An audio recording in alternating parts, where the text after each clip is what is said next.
His Excellency, the Executive Governor. The issue of security in the Northeast is the central focus of this meeting as the Governor of Borno State visits the Chief of Air Staff in Abuja.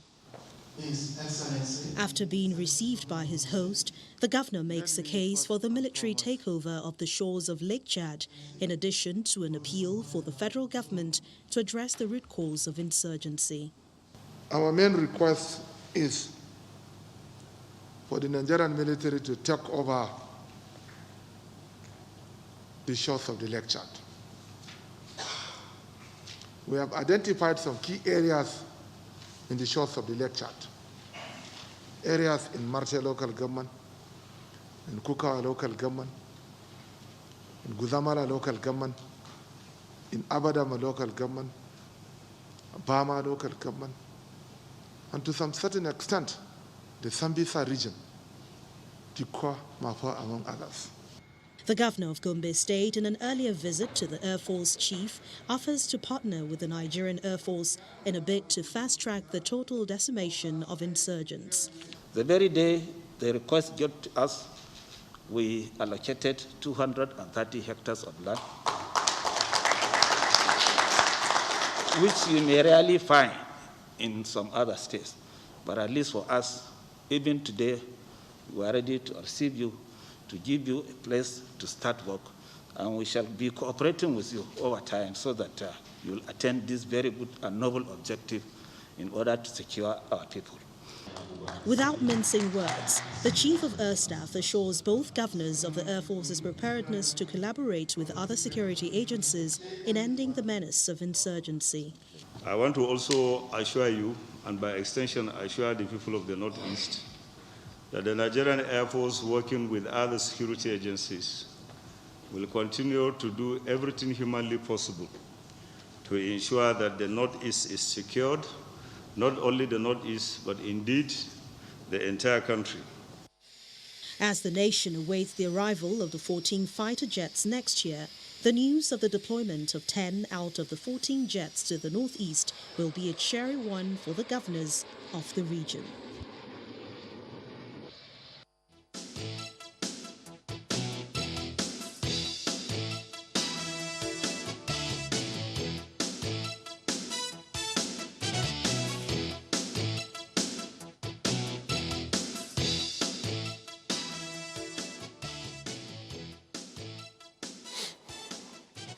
Welcome back to Sunrise Daily. Well, yes, we will talk about the state of things as they are playing out in the country. There are many perspectives as to why things seem to be going south. What can we do to steady the ship? Well, this morning we've got Right Honorable Umar Gali Naba, former Speaker of the House of Representatives. He's also the co-convener of the National Consultative Front, that's the NCP. Good morning and thank you for joining us today on the program. Good morning. Now, Chamberlain, how are you? Well, fine, thank you here. Well, different, perspectives as to what's happening, why are things happening. But yes, you did hold a conference not long ago, itemizing what can be done, the strategies to adopt to make these things work. But first of all, broadly speaking now, there are those who will say, and they believe that we've had strategies and measures, perhaps such as this, I stand corrected, before. So the thing is, why do you think this approach will work this time, before we delve into all of this approach step by step? Well, first of all, let me disabuse the minds of Nigerians that the National Consultative Front is not out to destabilize this country. I read a lot of publications that National Consultative Front is going to embark on a mass action, and that we are going to instigate youths to protest against the government of the day. This is not true. What we had said and kept saying is that whatever we are out to do is going to be done within a democratic context. And we are not, we don't have any intention to embark in anything that may likely lead to breakdown of law and order.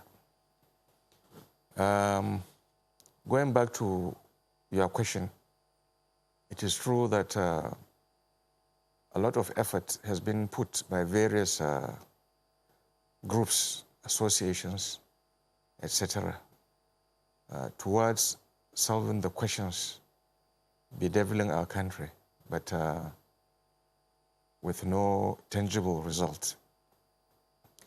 I don't believe that because others had failed in the past, that we should stop the efforts. We are optimistic that what we are doing is going to succeed. And with the benefit of 20 years of this democracy and how it has so far failed the people are sufficiently sensitized to come out and partner with us in these efforts.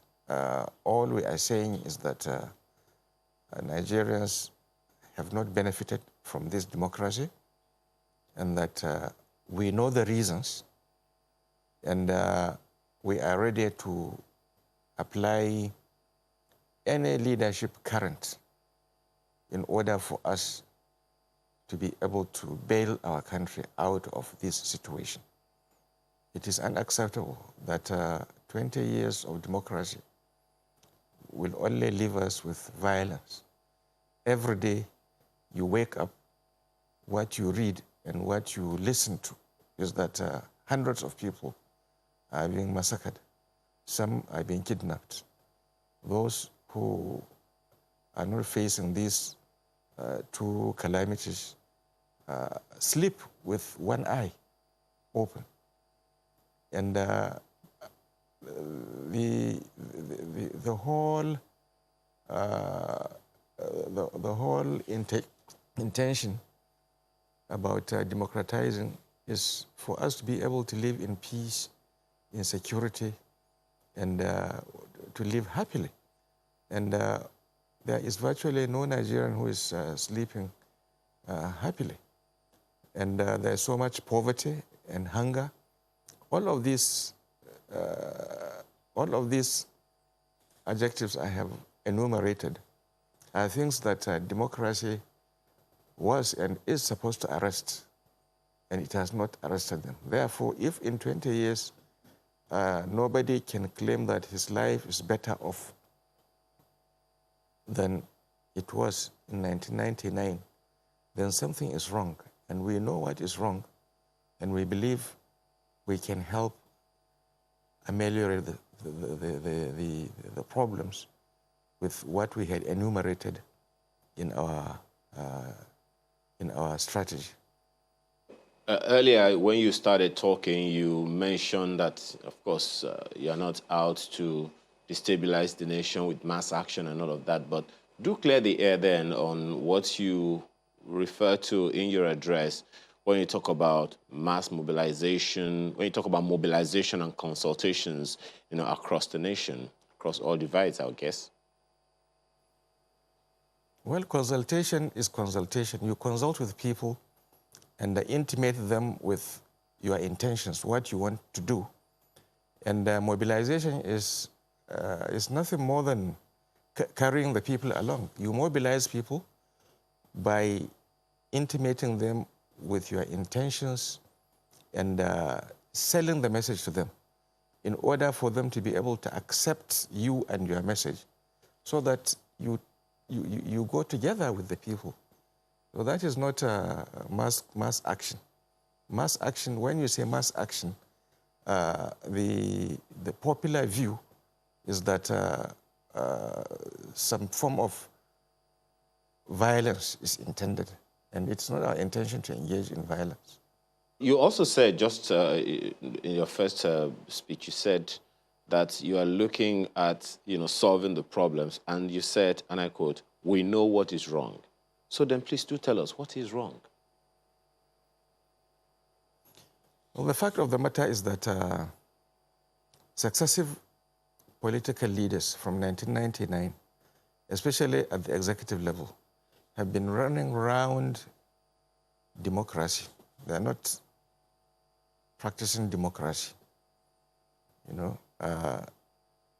Specifically speaking, they have obliterated internal democracy within our political parties. In the two major parties in this country, you will agree with me that internal democracy has become a casualty.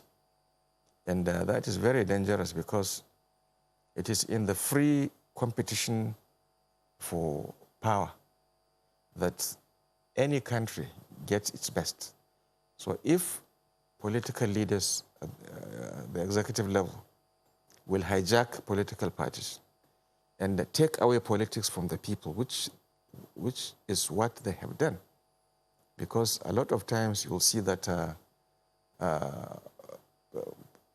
political decisions that have to do with, for example, primary elections, take place at various government houses instead of the constituencies of the people. And that is the way it is supposed to be. People elect who they want or who they like to represent them. And that is it. But you have a situation today where a governor will sit in his government house and call people constituency by constituency and begin to dictate to them who and who will be fielded in order to contest elections for particular constituencies. There is a situation where a particular governor will buy forms for, because normally when people are going to contest, they buy forms from their parties. And when you go to buy the form, they will refuse to sell it to you. Unless the governor himself bought the form and give it to you, you are not eligible to contest.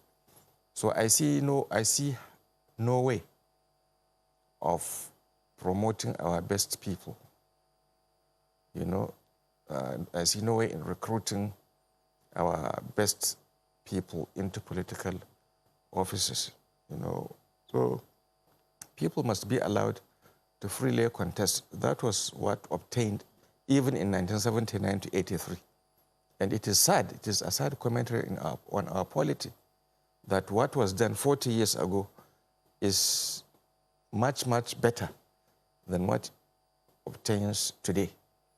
So internal democracy must be restored in our political parties. Politics must be taken back by our people. People have lost their power. They don't have any say in this system, which is very, very dangerous. And that is why, all of these problems, particularly that have to do with the lack of internal democracy, which push our youths into frustration because they are not allowed to be mobile politically. Most of these things end up as security problems. And again, this lack of internal democracy is so pervasive. First of all, it has refused to allow the political parties to grow. Our political parties are not growing. And since they are not growing, it means that politics is not growing. Our economics, the economy is not growing. And even socially, we are not growing. We are not mobile. You can see this manifested in what is obtaining today. Banditry, kidnapping, and loss of confidence on the part of the people on government and governance, and even relationship between various ethnic groups in this country, is at its low ebb. Okay, we'll still take you up on that part, but if you go, I'm looking at what you describe as your strategic objective, which you say includes first to establish a formidable mass movement that will result in the creation of an inclusive democratic political platform to groom and provide opportunities to all Nigerians to contest for elections in a competitive process, but he went on and on. Is this going to ultimately become a political party? Yes, that is our intention. Our intention is to create, along the way, a political party and seek for registration from INEC. If that does not happen, it is also our intention to partner with political parties that have similar aspirations like what we are out to do, so that we put heads together and rescue our country. So if that were the case, you know that there's going to be a huge challenge. I mean, having been there and seen how political parties, and when they refer to having the political structure to deliver, how are you planning to tackle that challenge? Well, of course, establishing a political party and expecting it to be the way other major political parties are today is a great challenge. But don't forget that when these political parties started, they also began like the way we are beginning. They were not sure what was going to be the outcome of what they were going to do. It was only after the parties were launched and that whatever happened, happened. So I will not speculate because of the challenges that what we are out to do will not materialize. I'm an optimist. I believe that we have a very good message. We believe that people are today sufficiently sophisticated and sufficiently aware about politics and what they should do in view of this abysmal state of things in the country.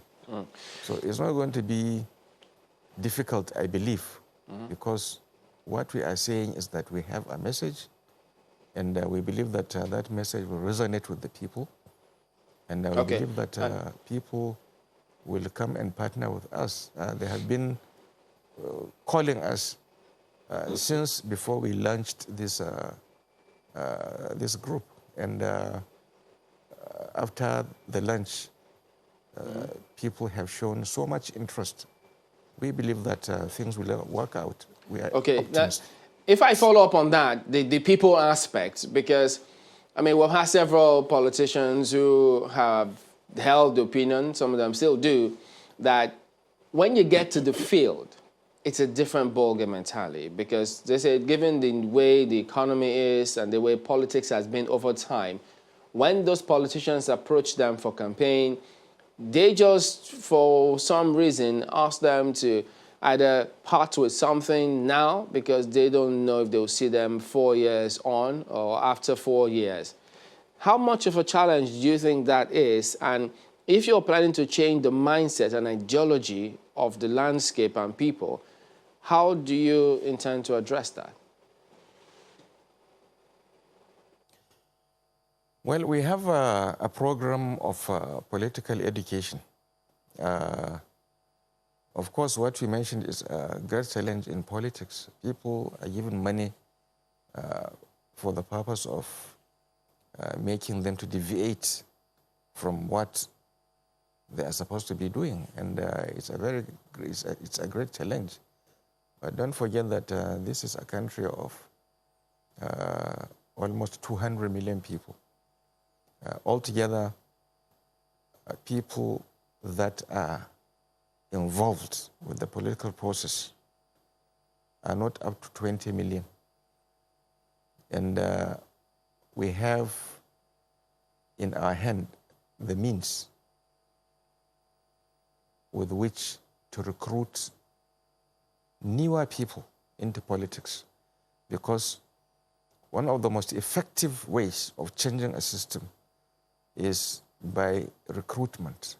Educate people, recruit them, and let participation multiply and multiply.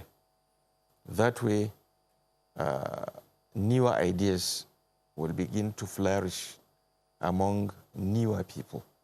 A lot of people we know will not change their old ways, because a lot of people are not in politics for service.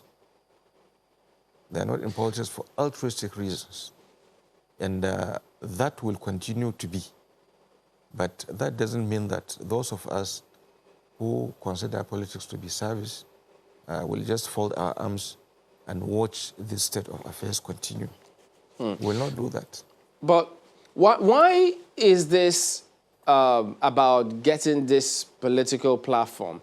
What about those who think that, wait a minute, what's wrong with us going back to the laws, streamlining the amount of political parties we have, ensuring that you have credible and young people to come into politics, be strict about funding for political parties and transparency, strengthen internal democracy? So if we have fundamentals and laws that are enforceable and ensure these aspects are addressed, these political parties as they exist now, if you streamline them, we can achieve the same results that you want to achieve with this.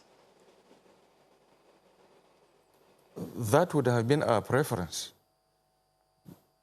If we'll get the Electoral Act to confront all of these things and ensure that there is internal democracy and that refusal to enforce it and or violating the internal democracy mechanisms within the parties is sanctioned. You know, right now there are no sanctions.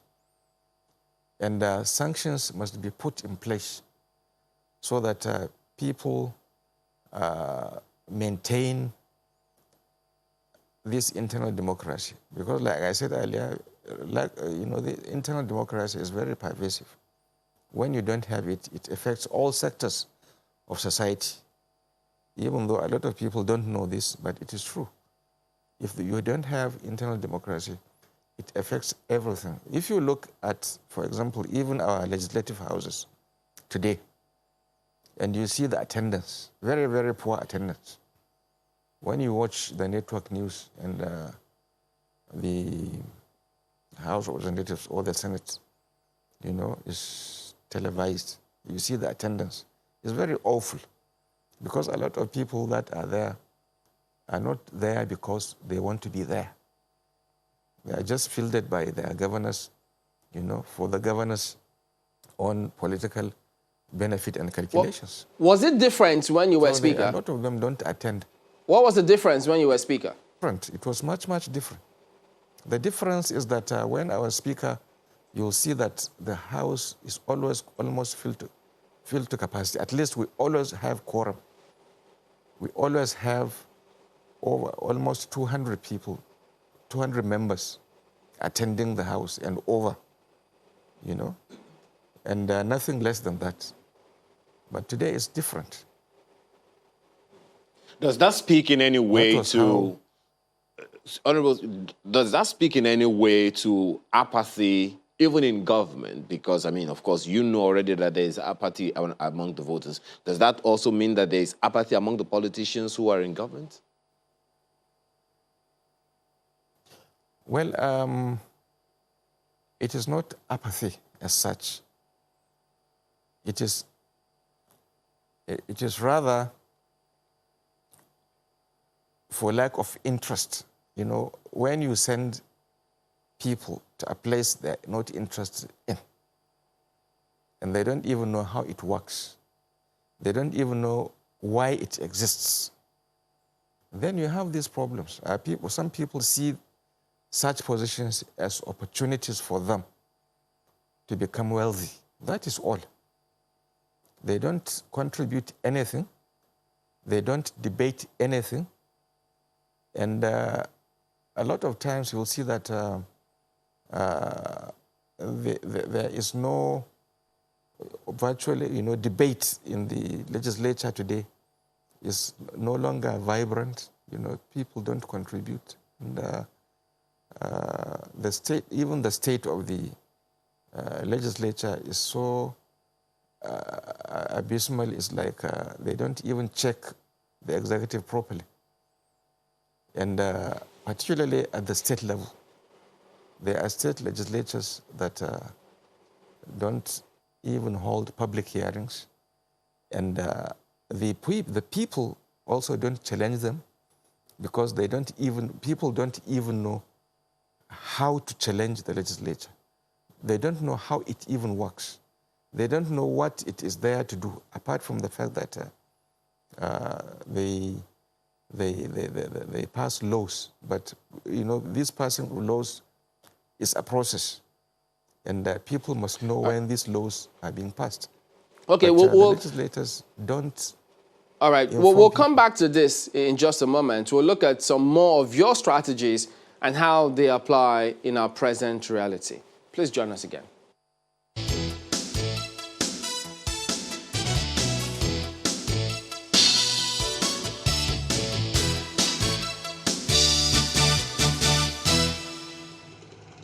Katsina, Sokoto, Kebbi, Zamfara, and Kaduna states in the northwest are under siege by bandits, armed robbers, kidnappers, and cattle rustlers. This situation has more than anything drawn attention to the need for those in authority to address the menace as a matter of urgency.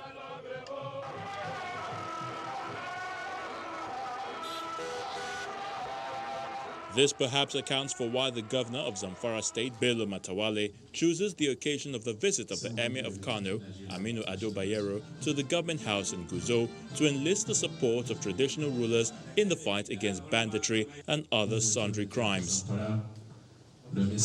After the visit, the governor and his guests highlight what needs to be done in restoring peace to the region. The normal issue that we have at hand is insecurity, and by the cooperation with the traditional institution, we can be able to curtail the issue of insecurity, not in Zamfara, in Nigeria at large. The traditional rulers have always been there, and I don't think there will be a time when they won't be there.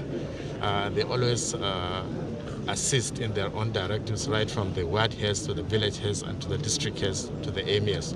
This is the channel that has been in existence for many decades, and they use that for security and other things in the state and the country at large.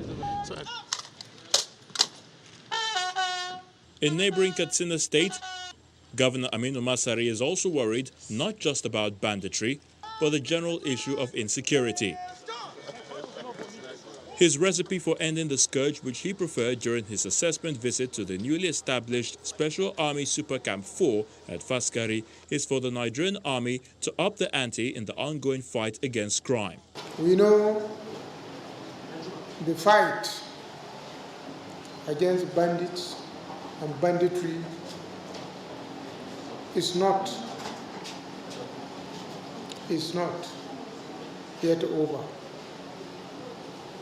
We believe more efforts will have to be done in order to address, first of all, crush the bandits now. The Chief of Army Staff.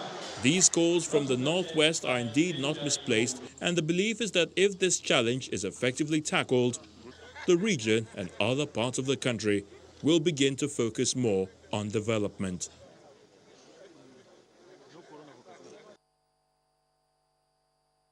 I think there are a lot of Nigerians who are very theoretical, who in their minds think they live in another country where people have paid the price and laid the foundation for processes to work. Now, the same challenge that is behind healthcare system is the same challenge behind all these things that we're talking about here. So I'm saying that we have reached a threshold where we are going to have to take responsibility, and we're going to have to put pressure on government with wisdom, not as antagonists, but as stakeholders who have a common future that is invested in whatever government is doing. I believe that that's where we are at right now, and that's a positive step.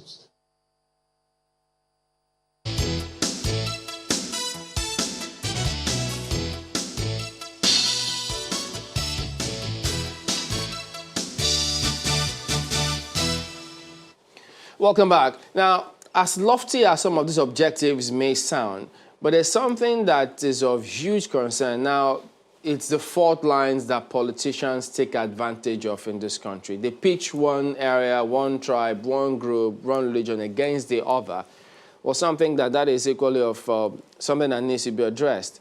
Is this of concern to you, and what do you think of it? Well, I was Speaker of the House of Representatives for 4 years. And that was not the way I ran the House. And most Nigerians bear witness to the fact that that House, a lot of people describe it as a cult. You know, a cult is any group of people that share a common objective and protect that objective powerfully. And this is a house that was constituted by all parts of this country, members from all Nigeria, of various religious and denominational persuasions, and different ethnic persuasions, and so on and so forth. And that is the way I feel Nigeria must be run. Okay. Our late Saj, Sheikh Usman Danfodio, told us that the surest way to bring strife among the people is to show preference for one tribe over the other, or over another, or over others. And this was echoed by his son, Muhammad Bello. And some of us, feel this powerfully. And it is very dangerous to show preference to your people over other people. And most Nigerians are religious or profess to be religious. And the two major religions, Islam and Christianity, teach us to be our brother's keepers. Do not do unto others what you would not do unto yourself. This is a philosophy that all Nigerians must keep, particularly when they are leaders. So it is very important that we take this message very, very powerfully. Okay, now there's back a... to Okay. the, Yes, go ahead. Going back to what I was saying about internal democracy, what I have been trying to say all the time, because I have spoken on this internal democracy issue a number of times, uncountable times. And the effort is to ensure that good leaders, because the recruitment process, unless it is fine-tuned, you'll never get good leaders. If sycophancy is going to be the deciding factor in recruiting leadership, then this country must continue to suffer, because in a regime of sycophancy, nobody uses his brain, because there is no incentive for anybody to use his brain. But when there is competition, people use their brain. And it is in using the brain that countries achieve development. Therefore, Nigerians must insist that there must be internal democracy within our political parties, so that we produce leadership that can be able to govern us well.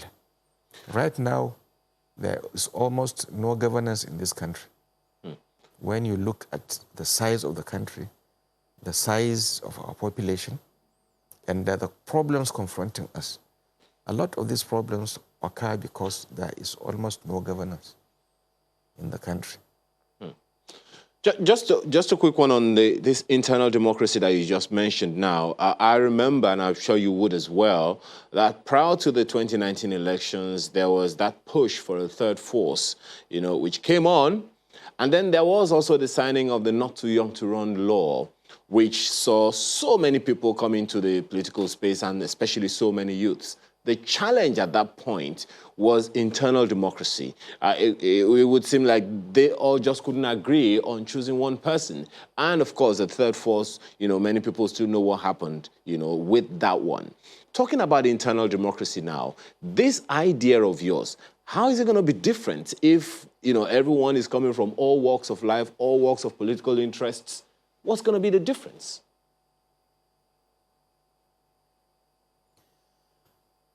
Well,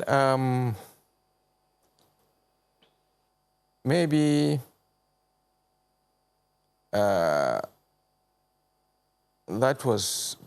is not the way you should have put it, because the emergence of the third force have nothing to do with this issue of internal democracy. I think what that third force was out to achieve was a situation where instead of PDP or APC, another party fielded a presidential candidate and he's voted into the presidency. You see, internal democracy is within the political parties, not outside it. And what I'm trying to say is that people, politicians, must insist that there must be internal democracy. Of course, a lot of people, particularly those who are in governance today, are beneficiaries of the failure to conduct primary elections within the parties. Because if some of these people contest within the party in a free election, they will not win. But because they have captured the political parties and they do with the political parties as they wish, you always find them so pervasively in the political system, whether as governors, whether as senators, whether as members of the House of Representatives. In a free and fair election within the political parties, most of them would not win. But because the art of sycophancy has been perfected, and they always, people always try to impress the governor that they are his best friends, and he feels comfortable with them. Then when time comes for such elections, he allows them to run, because the party is monopolized, it has become personalized to the governor. So that is what is happening. Okay. And in 1979, I was in politics in 1979 to 83. I never witnessed this kind of situation, because every time we wanted somebody to contest election, to represent our constituencies, we go and recruit the person. We recruit the person, we finance him, and we ask also for funds. We mobilize funds for the election. And once the party conducts a primary election, and whoever wins, no governor in my state, this is what I knew, no governor had ever come out and said that this is not my candidate. And at the same time, you cannot go to the governor and tell him that he should assist you because you want to contest the election. He will not, because the parties were strong and they always ensure that, internal democracy obtains. Whoever is the preference of the people, is what prevails. All right. Speak to us about this. Different today. Okay. Now, still on whether or not there is a need for this political front or platform, because there's a school of thought that believes that the Northern Bloc or elites or even in the National Assembly, they have a key role to play, because when they talk about restructuring, I know they say it means different things to different people, and then looking at the leveraging on the strengths of this country, that different groups, different regions, different parts of this country, we all have strengths. They think that if the Northern Bloc believes that, yes, we should have this conversation, for instance, in the National Assembly, they have the key majority. So people think that if they agree that we can make progress, because something that they seem to have a misconception about the ultimate intention of, quote unquote, the word restructuring. Do you share the same view?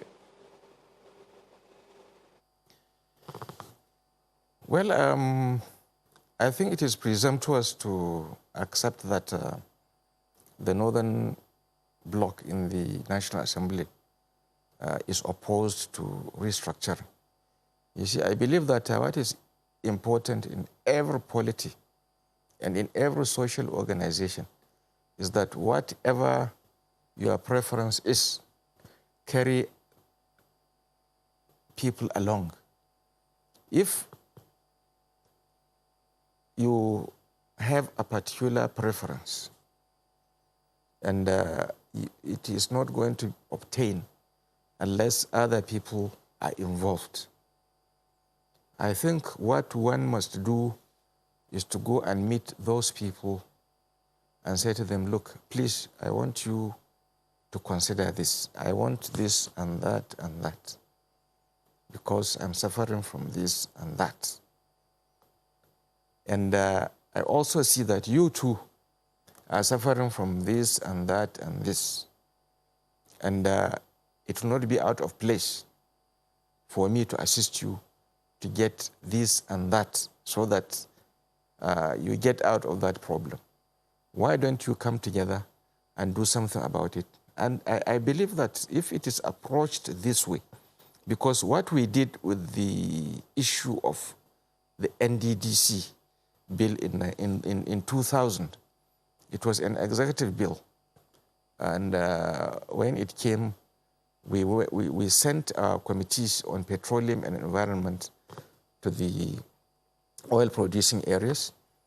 And they were there for almost 3 weeks. They did a thorough job, came back, and recommended that the percentages must be increased or should be increased.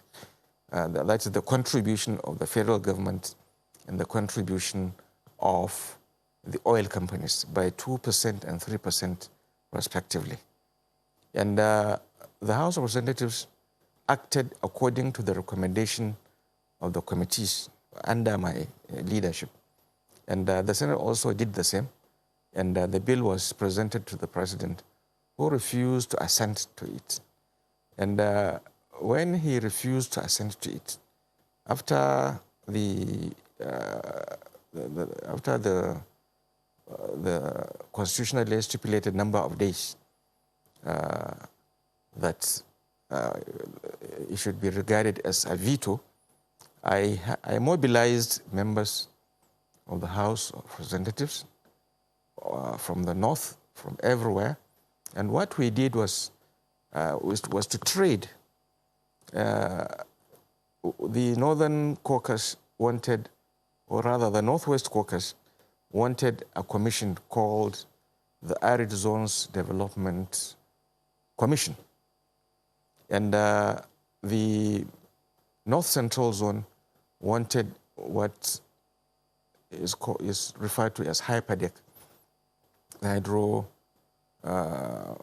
hydro states. You know, these states, Kogi, Niger, Kebbi, and Kwara. The River Niger, on an annual basis, used to flood these states and destroy farmlands. So they wanted a commission to take care of that and canalize it and provide irrigation services and so on and so forth. So what I did was to call ask all the caucuses to meet, and at the end of the day, what happened? You know, we traded. The Northwest asked the oil producing states to assist with the Arid Areas Commission. The North Central also sought assistance over the Hyperdeck, and that was accepted by all the caucuses. And that was how everyone subscribed to the veto override, because the veto was overridden by the House with 306 members. And that was the first time and the last time in this country that a presidential veto was overridden. And that was how it was achieved. It was achieved because of the cooperation we enjoyed from all the zones over what was going to happen in another zone. So that is the way this country should work. All right. So, but when it's not wise. Yeah. When you come to talk about restructuring, you sit down in one part of the country and begin to shout or to be talking to yourselves. You have to carry other people along, show them also what benefit they will make out of restructuring. And I'm sure it will be successful. All right. Speaking about how the country should work, I know they talk about 2023 already, and at the moment there's this thing about who and where, where should the president come from. What is your thinking? I mean, I don't know if your group is thinking about this. How should we approach this? Should the president come from the southeast, the southwest, the north? How should we approach that? Well, I think all the zones in this country have presidential materials, and I believe that this idea that unless the president is from my backyard, I will not enjoy anything, I think must be jettisoned, because so far it has not helped any state.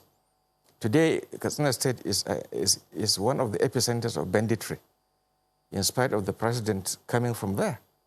And when you go to Belsa State today, you ask the average person whether when Jonathan was president, he is better off. Or go to Ogun State and ask whether, ask the average person whether what he enjoyed when Obasanjo was president. So I think we should consider the best in anything, wherever that person comes from. So far, he has what it takes to be a leader in terms of, tolerance, consideration, acceptance, empathy. These are very, very important things in leadership. And I believe that all the sections of this country have people that have these kinds of qualities, that when they come out, people will easily... Will your platform consider that, zoning, or better still, what should we do with the federal character principle then?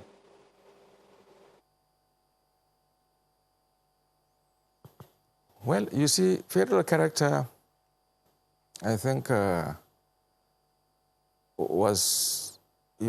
evolved in order to give all sections of the country a sense of belonging.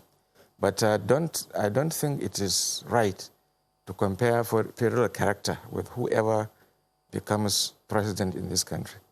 And when you speak of the presidency, even though the president in Nigeria is very powerful, and that is why we are saying that some measure of restructuring is necessary so that this competition for power, will be made less sharper and sharper every time, because the federal government is so big and so pervasive that this issue of where the president comes from has become malignant in our system. And I think time has come when we must devolve power to the states. And the moment you begin to do that, you know, the less sharper this competition for the presidency becomes, because it is very, very dangerous. I believe that there must be some devolution of powers. And there are many issues that you have raised. Just one moment, sir. There are many issues that you have raised today, and all of them border largely on leadership. Now, in this country, since independence, we've had three different types of systems of government. We've had the parliamentary system, we had military system, and we have presidential system. And many people, depending on who is speaking, have divergent views on which is which. Now, some of the issues that you have raised over the past three questions border on the interests of several subnationals, of regions, and all of that. Is there a problem with the system of government we're running? Because it doesn't seem like everyone is interested in one Nigeria. Everyone seems to be interested in what happens in my region or in my state. And you alluded to that earlier in the conversation. Well, you see, all politics is local. At the end of the day, everybody goes back to his home. And we have our homes in our local governments in our states. And that is why I said that the federal government is too big, is too large. So some devolution of power is necessary. Whatever the system is, whether it's presidential or parliamentary. A lot of people today prefer the parliamentary system because they feel it is more accountable. And I feel the same, you know. Particularly in Nigeria today, I experienced a lot of things when I was Speaker in the House of Representatives. I was virtually shut out because I didn't know what was happening with regards to our finances. I was never briefed.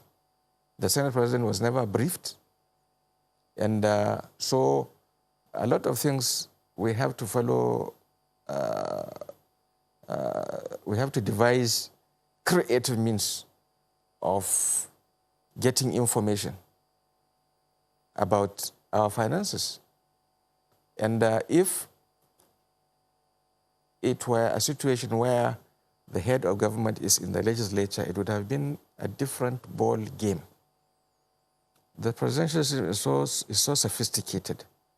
And I had advocated a number of times that, look, this democracy we are operating, particularly this presidential system, but let us talk about democracy itself. This democracy has never been determined here historically. It's never determined here. It's just brought to us, and I said that, look, since it did not evolve from our history and our cultures, some people must be taught something. And I advocated that the National Orientation Agency must be prepared enough, sufficiently, to train those in the political process, particularly executives of political parties from the ward level to local government level to the state level and other stakeholders, so that they even understand what is democracy, what it is meant to be, where it is supposed to take us, and what will be the consequences if they follow they adhere to it. Okay, and what will be the consequences if they run around it.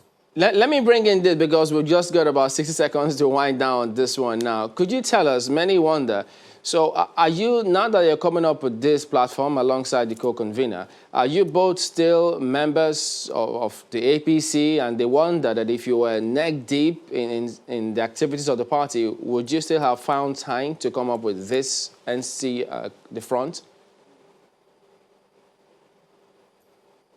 Well, throughout history, you find out that even within political parties, you find out that there are groups that prefer the political parties to be run this way or that way. That is where you have what you call rightists, conservatives, and leftists who are liberals. And there are also what we call centrists. So we have divergent opinions as to how political parties and also political systems should be run. And when I was a member of PDP from 1999, especially to 2003, when I was Speaker of the House of Representatives, the President was a member of my party. But most of us in the House of Representatives who were members of PDP didn't sufficiently feel that we were made to belong, because every time it was the President that mattered. All right. And to the party, they will come with legislation and say that this is a party position. Okay. And a party position that a whole Speaker of the House of Representatives or a whole Senate President was never consulted, but yet they would want us to just legislate. And these are some of the things that put us together, put our heads together. We will constantly at loggerheads with the executive, in spite of being members of the same party. All right, we need to anchor at this point. We do thank you very much indeed for your thoughts. Right Honorable Gali Umar Naba, former Speaker of the House of Representatives and co-convener of the National Consultative Front. Thank you for talking to us this morning. Thank you very much, Jambali. All right, and we'll be back in a moment. Stay with us.